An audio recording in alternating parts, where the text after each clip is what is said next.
શું નામ છે તમારું? સાનવી કડકિયા. ઓકે, તમે અહીંયા શું કામ આવ્યા છો?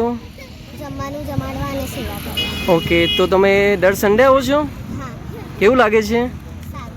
ઓકે.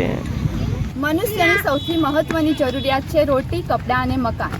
એ તો અમે આપી શકતા નથી, પણ અમે જે ગરીબ લોકો છે એ લોકોને જમાડી શકીએ છીએ અને શિક્ષણ, એમના બાળકોને શિક્ષણ પણ આપી શકીએ છીએ. હું એક ટીચર છું, તો હું એ લોકોને શિક્ષણ આપવાની પણ કોશિશ કરું છું. જેટલું આપ્યું છે, જેમ કે મનુષ્યની આપણે સેવા કરી શકીએ, જે જરૂરિયાત માણસ છે આપણે તેમને જમાડી શકીએ. હું ઈચ્છું છું કે અમારા ગ્રુપ સાથે તમે પણ જોડાઓ અને સૌની મદદ કરો.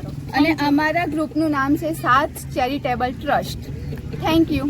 Hi guys, how are you? Hope you are amazing. Day with smile because smile is a medicine of life.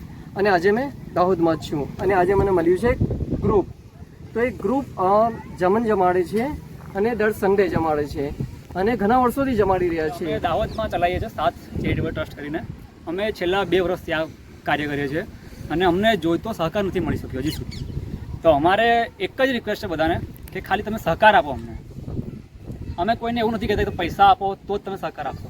તમે ખાલી ફક્ત અને ફક્ત અમારી જોડે જોડાઓ અને અમારી જોડે કામ કરો. તમે જુઓ કે શું મજા આવે છે લોકોની સેવા કરીને, લોકોની મોઢા પર મુસ્કાન જોઈને. એક વાત મેં જરૂર કહીશ, આજે મેં આવ્યો છું અહીંયા તો જે અનુભવ મને થયો ને એ નેક્સ્ટ લેવલ હતો. તો મેં હાઈલી રેકમેન્ડ યુ કે એકવાર જરૂર એમના સાથે જોડાઓ. Thank you very much.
કેમ છો બેન?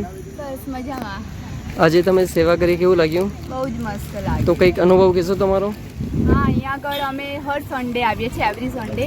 પણ બહુ સારું લાગે છે. જે ગરીબ લોકો, નાના છોકરાઓ હોય છે એ બધાને અમે જમવાનું આપીએ છીએ અહીંયા આગળ. બહુ મસ્ત લાગે છે. તમે કંઈ કહેશો? એના સાથે અલગ અલગ એક્ટિવિટી પણ કરીએ છીએ, જેમ કે નાના બચ્ચાઓને સ્ટડી કરાવીએ છીએ, પછી ગેમ્સ રમાડીએ છીએ. એવી રીતે અલગ અલગ એક્ટિવિટી અમે કરીએ છીએ. બહુ મજા આવે છે અમને.